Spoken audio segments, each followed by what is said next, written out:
तो hello students, आज फिर लेकर आ गए हम करेक्शन ऑफ सेंटेंसेस, यानी कि जो 12th एग्जाम बोर्ड में तो बिल्कुल ही मस्ट है, जरूरी है। ठीक है, और वैसे जितने भी कॉम्पिटिटिव एग्जाम हैं जिनमें इंग्लिश आती है उनके लिए बहुत ही जरूरी है। ठीक, तो आगे तक काम देंगे, जो छोटी क्लास में उसके भी, और जो है कॉम्पिटिटिव में उसके तो बिल्कुल रिसेंटली काम आने वाले हैं। ठीक, क्या करेंगे हम? करेक्ट सेंटेंसेस को क्या करेंगे? करेक्ट। तो इसका मतलब इनमें कोई ना कोई त्रुटि है, कोई ना कोई मिस्टेक है।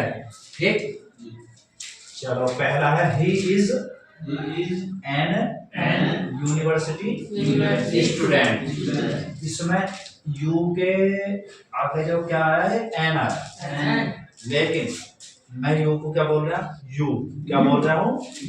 क्या बोल रहा हूँ मैं? यू। इसका मतलब ये क्या है? ये बताओ, हिंदी में व्यंजन अक्षर है या स्वर अक्षर है? ये मात्रा है हिंदी में या कह उनमें से है? ये व्यंजन अक्षर। ठीक, तो अगर यू मात्रा की आवाज देता तो एन आता, क्योंकि हमारा नियम क्या है? ए ई आई ओ यू, ये 5 वोवल है ना हमारे, ये मात्राएं हैं हमारी किसकी? इंग्लिश की। जैसे हमारी ए आ ई उ, ये क्या मात्रा है हमारी? हिंदी की। अगर ये लेटर आते हैं और ये आवाज देते हैं मात्रा की, ये लेटर आते हैं और आवाज देते हैं मात्रा की, तो क्या लगेगा? एक की अंग्रेजी किसी भी नाम से पहले अगर जो ए इनसे शुरू होगा, इन अक्षरों से, तो क्या लगेगा? A N. क्या लगेगा? लेकिन अगर ये अक्षर भले से ही आवे, लेकिन ये आवाज किसकी नहीं देते? मात्राओं की, और ये व्यंजन की देते हैं, तो क्या लगेगा? ए। इस लिहाज से हमारा ये सेंटेंस गलत है, और एन एंड होके क्या लगना चाहिए हमारा? ए। बिल्कुल सेम ऐसे ही यूजफुल, इसे यूजफुल बोल रहे हैं ना हम। This is an useful book, लेकिन यू को ये बोल रहे हैं, तो एन ना रख के क्या लगेगा? इस पर ए लगेगा। समझ में आ गई? अब नीचे चलो, he goes to the temple at 7 o'clock। वह मंदिर जाता है 7 बजे, लेकिन मंदिर जाता है, जब मंदिर जा रहा है तो मंदिर पूजा करने जा रहा है, क्योंकि 7 बजे जाते हैं। तो इसका मतलब जब हम किसी स्थान पर जाते हैं और जिस स्थान पर जाते हैं वैसा ही काम करते हैं, तो दा नहीं लगेगा। क्या नहीं लगेगा?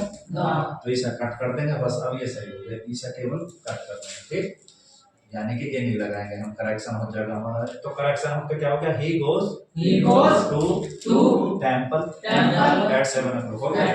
अब इस the game has come to, और इसमें ये याद रखना, the game has come to, यहाँ पे एंड से पहले एन लगना। क्या लगना? एन। हमेशा टू एन एंड बोलेंगे। क्या बोलेंगे? To an end. के बिल्कुल खत्म होने पे है, समाप्त होने पे है क्या? गेम हो चुका है। अब he is coming from the, फिर वही है, हम वाराणसी गए, वाराणसी से आ जा रहे हैं, तो दा का कोई मतलब नहीं। ठीक, तो दा हमें नहीं लगेगा। ठीक, अब हम इन्हें को जो हमारे जो करेक्ट हुए हैं उन्हें बोलने में एक बार, he is a university student। This is a useful book। He goes to temple at 7 o'clock। The game has come to an end। He is coming from Varanasi. ठीक है, ये करेक्ट बोल रहे हैं, बस ध्यान से देखे घर जाके, बहुत बढ़िया। इसीलिए स्पीकिंग कराने का मकसद ये है। ठीक है, ठीक, थैंक्स फॉर वॉचिंग।